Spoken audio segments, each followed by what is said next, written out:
গুলিবিদ্ধ ওসমান হাদি, এটা মহা অন্যায়।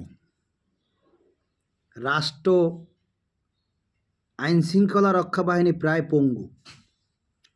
এইভাবে যদি চলতে থাকে তাহলে সামনে কি হবে তা আল্লাহ ছাড়া কেউই জানে না।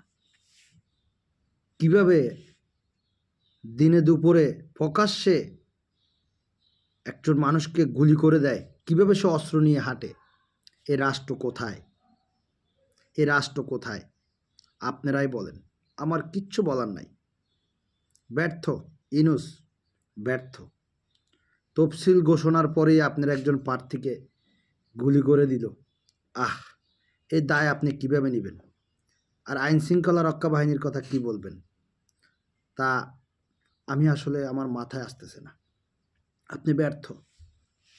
আপনি কিভাবে জাতীয় সংসদ নির্বাচন করবেন সেটা আমার মাথায় আসে না, কখনো আসে না। কারণ আপনি এই 1.5 বছরের ভিতরে একটাও কেরামতি দেখাইতে পারেন নাই, দেশের একটাও চেঞ্জ আনতে দেখাইতে পারেন নাই, যে সন্ত্রাসদেরকে কিংবা এত গুলি এত অস্ত্র আপনারা মনে করেন হয়েছে, লুটপাট হয়েছে, সেগুলো এখনও আনতে পারেন নাই। কীভাবে আপনি সুষ্ঠু নির্বাচন দিবেন? আপনি পারবেন না, আপনি ব্যর্থ। শুধু শুধু জনগণকে মৃত্যুর দিকে ঠেলে দিচ্ছেন। আপনি ব্যর্থ, আপনি ব্যর্থ, আপনি পারবেন না।